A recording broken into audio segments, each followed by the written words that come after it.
এসেছিলেন, তা আবার আমার রাজভবনে। তাই মহারাজ কংস দেবশ্রীকে সুন্দর করে সেবা দিলেন। এবার বললেন, কিবা হেতু দেবশ্রী তব আগমন? ঠাকুর শ্রী শ্রী রামকৃষ্ণ পরমহংসদেব বলে গেছে, তোমার বাড়িতে যদি কোনো অতিথি আসে, তোমার বাড়িতে যদি দুটো মিষ্টি নাও, অন্তত দুটো মিষ্টি কথা বলো। দেখুন, মহারাজ কংস দুরাচারী, পাপাচারী, কিন্তু তিনি নিজেকে অতিথি সেবা থেকে বঞ্চিত করলেন না। মা ভক্তি ভরে নারদ মুনির সেবা দিলেন। এবার বললেন, কিবা হেতু তব আগমন মুনিবর? তখন দেবশ্রী নারদ মুনি বললেন, তুমি কোথায় চলেছ মহারাজ? কেন? দিগ্বিজয়ে। দিগ্বিজয়ে গেলে তোমার কোনো জয় হবে না। কেন জানো? কারণ তোমার আদরের বোন দৈবকী এখনো অনুরাগ, অর্থাৎ এখনো তার বিয়েটি হয়নি। আগে বিয়েটি দাও মহারাজ, তারপর যেখানে ইচ্ছে যাও। তখন মহারাজ কংস বলে, বিয়ে তো আমি দেব, কিন্তু আমার বোনের জন্য একটি উপযুক্ত পাত্রের সন্ধান করে দিন। আপনি তো স্বর্গ মর্ত পাতাল তিন জায়গায় ঢেকে জানে যেতে আসা যাওয়া করেন, মনে হয় আপনার কোনো সুপাত্রের জন্য অন্বেষণের জন্য কোনো অসুবিধা হবে না। তখন দেবশ্রী নারদ বলে উঠলেন, তোমার বোনের উপযুক্ত পাত্র আমি নির্বাচন করেছি। পাত্রটি কে জানো? পাত্রটি হলো সত্যের পূজারী দেবমীর এবং মারিসার গর্ভজাত সন্তান বসুদেব। তাই শুভ দিনে শুভক্ষণে নারদ মুনির উপস্থিতিতে এবং দেশ বিদেশের রাজাদের সমাগমে শুরু হলো দৈবকী আর বসুদেবের শুভ বিবাহ সভা। তো মানে ভাবটি কেমন বলুন তো? শুভ দিনে শুভক্ষণে হরষিত মন, শুভ দিনে শুভক্ষণে হরষিত মন, শুভ দিনে শুভক্ষণে হরষিত মন, শুভ দিনে শুভক্ষণে হরষিত মন, ভগ্নীরে করিল বসুদেবে সমর্পণ, ভগ্নী করিল বসুদেবে সমর্পণ, ভগ্নীরে করিল বসুদেবে সমর্পণ, ভগ্নী করিল বসুদেবে সমর্পণ। আনন্দ ইয়ার ধরে না, আনন্দ আর ধরে না, আনন্দ ইয়ার ধরে না, বলে আনন্দ আর ধরে না, মথুরা নগর করে আনন্দ ইয়ার ধরে না, বলে মথুরা নগর করে আনন্দ আর ধরে না, মথুরা নগর করে আনন্দ ইয়ার ধরে না। মথুরা নগর করে আনন্দ আর ধরে না। দৈবকী আর বসুদেবের শুভ পরিণয় সম্পূর্ণ হয়ে গেল। তারপরের দিন সকালবেলা মহারাজ কংস সুন্দর করে রথসজ্জা করলেন। কেন জানেন? বোনকে রাখতে যাবেন শ্বশুর বাড়িতে। এবার চলেছি চলেছি, যেই না মধ্যম রাস্তায় এসে দাঁড়ালেন, উনি কি করে যাবেন মা? আকাশ মাঠ থেকে আকাশবাণী হলো, শোনো শোনো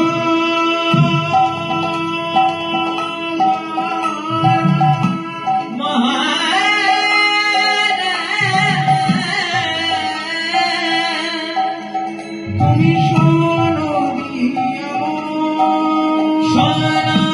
দিয়া দৈবকী অষ্টম গর্ভে সন্তান,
রইলা নিরানন্দে ওরে রবে আনন্দ আর রবে না। তোমার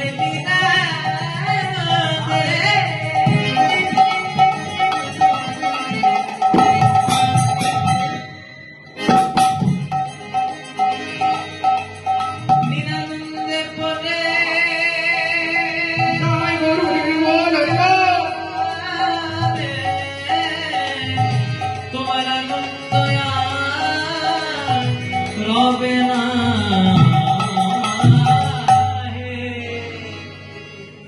আকাশবাণীর কথা শুনে মহারাজ তিনি মনে মনে চিন্তা করলেন, যদি দৈবকীর অষ্টম গর্ভের সন্তান যদি আমার প্রাণ হত্যার কারণ হয়, তাহলে আমি দৈবকীকে বাঁচিয়ে রাখবো। কেন? যদি দৈবকী না বেঁচে থাকে, তাহলে তার কোন সন্তান সন্ততির ভাগ হয়ে আসার কোনো প্রশ্নই উঠে না। তাই তিনি করলেন কি, রথের সামনে গিয়ে অসিকে উত্তোলন করে দৈবকীর কেস ধরে দৈবকী হত্যা করতে গেলেন। তখন দৈবকীর স্বামী সত্যের পূজার বসনে মহারাজের চরণ দুটি জড়িয়ে ধরে বলছে, এ কি করছেন মহারাজ? আপনি মথুরার এত বড় মহামারী রাজা হয়ে একটা অবলা নারীর প্রাণ বধ করতে চাইছেন, যে কিনা আপনারই আদরের বোন। মহারাজ, দোষী দৈবকী নয় মহারাজ, দোষী দৈবকীর গর্ভের সন্তান। মহারাজ, আমি আপনার কথা দিচ্ছি মহারাজ, দৈবকীর কোনো সন্তান সন্ততির ঘর আসা মাত্রই আমি তাকে আপনার দিকে তুলে নেব মহারাজ। তাও আপনি দৈবকীকে প্রাণে বধ করবেন না মহারাজ, নিধন করবেন না। কেন জানেন? কারণ শাস্ত্রে প্রমাণ আছে মহারাজ, নারীর কেস ধরে অপমান করলে তার ফল হয় ভয়ঙ্কর। ভক্তমন্ডলী, আমার ভক্তিমতী মায়েরা, শাস্ত্রে কি প্রমাণ আছে জানেন? শাস্ত্রে প্রমাণ আছে,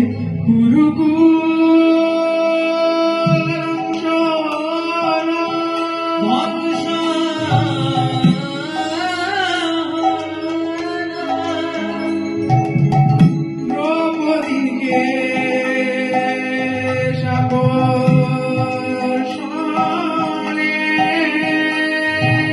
দ্রৌপদীকে আকর্ষণে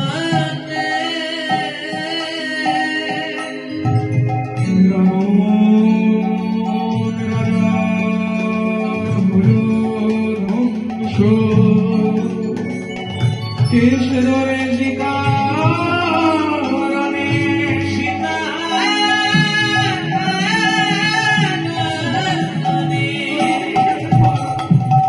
তুমি এমন কর্ম করো না রাজা, তুমি এমন কর্ম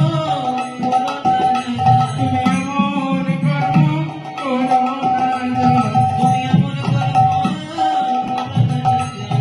যেমন কর্ম তেমন ফল, এমন কর্ম করো না রাজা।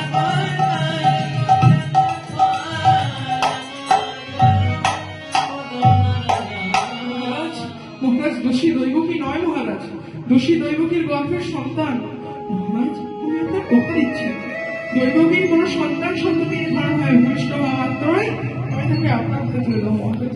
আপনি দৈবকীকে প্রাণে বধ করবেন না মহারাজ, করবেন না।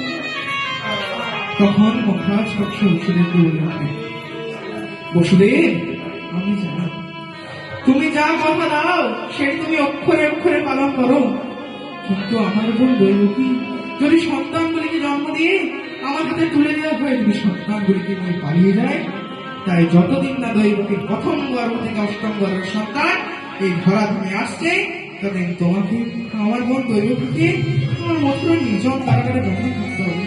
মা, একেই বলে নিয়তির লেখন, কে করে খণ্ডন। আজকে যে রাজা ধীরাজ, কাল সে ভিক্ষাচার। মনে রেখো জীব, চিরদিন কাহারও সমান নাহি যায়। দৈবকী আর বসুদেব মথুরার নির্জন কারাগারে বন্দী হল। আজ মথুরাতে কংস কারাগারে দৈবকী বসুদেব কাঁদে। আজ মথু আমি কি করছি প্রভু? এত কষ্ট দাও কেন প্রভু? কি করলাম? আমার দোষ কি দয়াময়? কৃপা করো দয়াময়।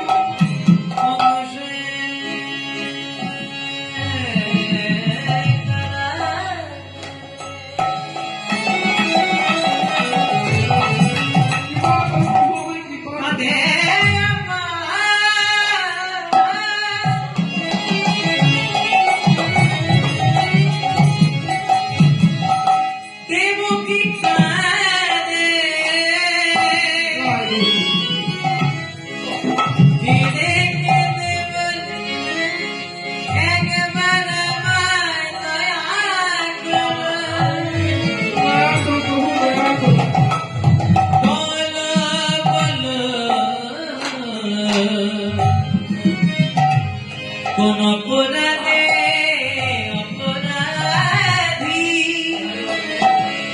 কোন অপরাধে অপরাধী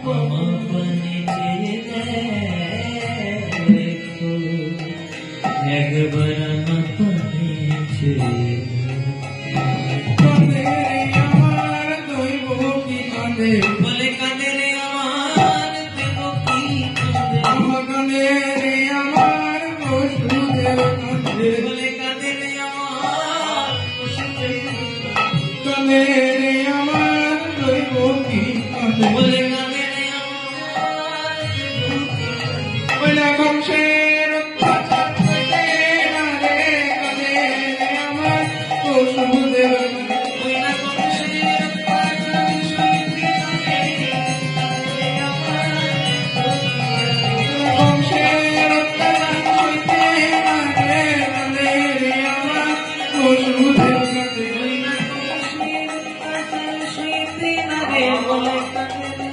আমার বংশের সইতে না রে একবার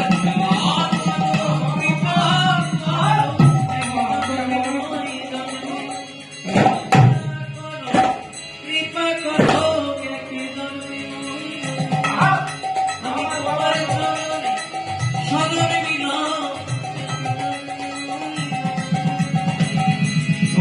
ছাড়া কোনো করুণ ছাড়া